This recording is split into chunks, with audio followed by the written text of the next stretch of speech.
Buenos días, amigos. Hoy vamos a hablar de cazadores de tesoros y de plata y de alguna que otra batallita marinera, ¿verdad? Fijaos, estas son las llaves de mi coche, llaves que llevo en este llavero, que está compuesto por una moneda de plata,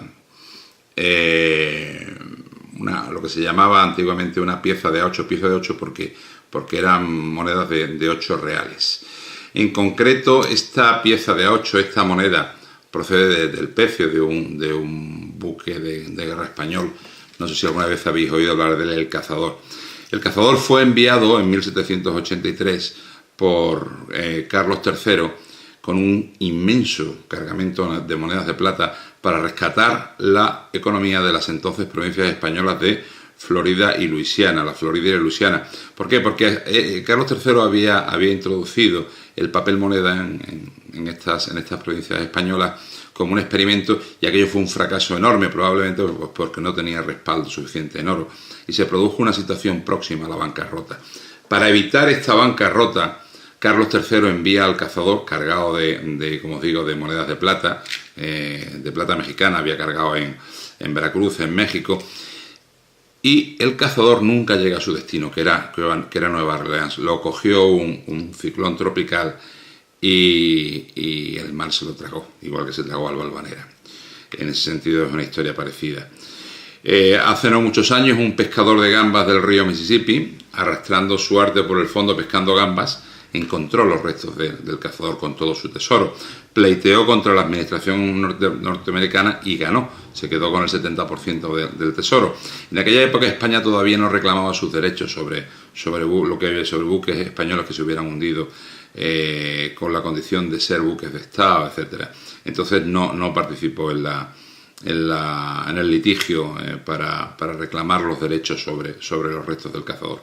La moneda es una preciosidad. La moneda a mí me la regaló David Paul Horan. David Paul Horan era el abogado que yo tenía en Estados Unidos para temas del Valvanera. Este hombre fue el abogado que llevó el litigio. En el anverso lleva la efigie de Carlos III con la inscripción Carlos III, rey de España por la gracia de Dios. Y en el reverso lleva el escudo de España. No sé si lo podréis distinguir.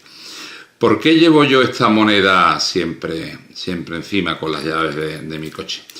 Pues por diversas razones. Probablemente la primera es porque soy un fetichista irredento. Segundo, porque es una preciosidad, es muy bonito y me gustan las cosas bonitas. Tercero, porque siento, llevando esta moneda encima, que toco la historia de España. Considerad una cosa, el fondo de los océanos están sembrados de monedas de piezas de 8 españolas.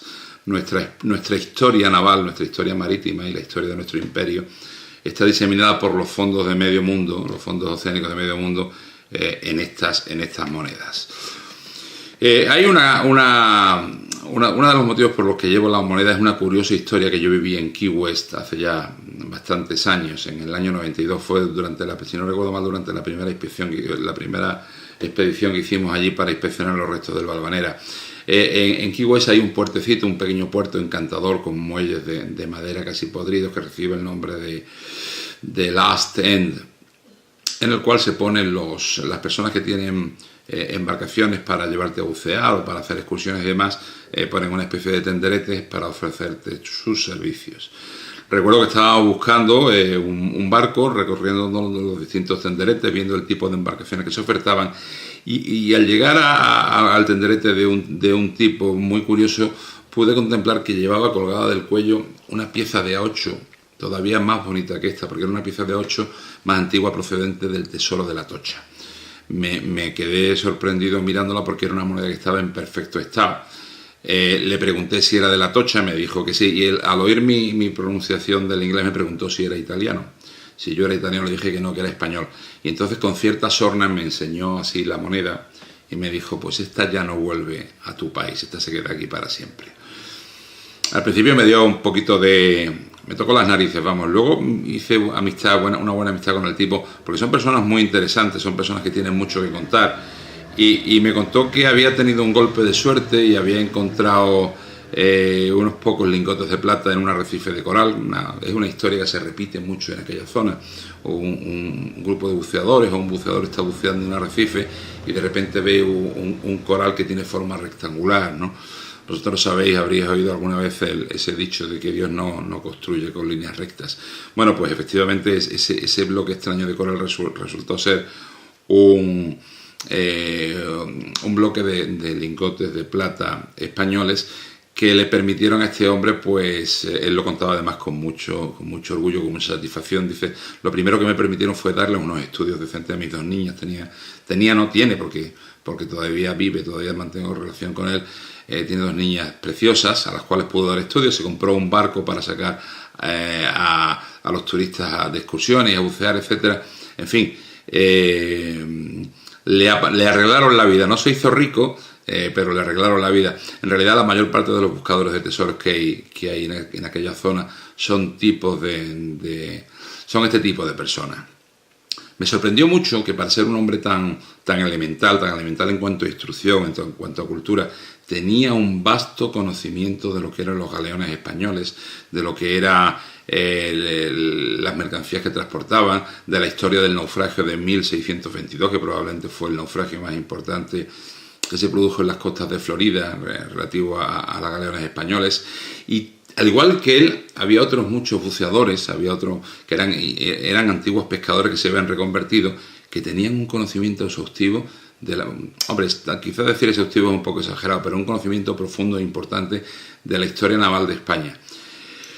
Cosa que aquí en España pues no tenemos. Simplemente si tú le dices a alguien, cuando mucha gente me pregunta cuando ve la moneda, cuando me ve con las llaves del coche en la mano, o ve la moneda, o en fin, me dice, oiga, ¿esto qué es? Y digo, mire usted, esto es una pieza de 8 y se les pone cara de póker. En su vida no ha oído esa expresión.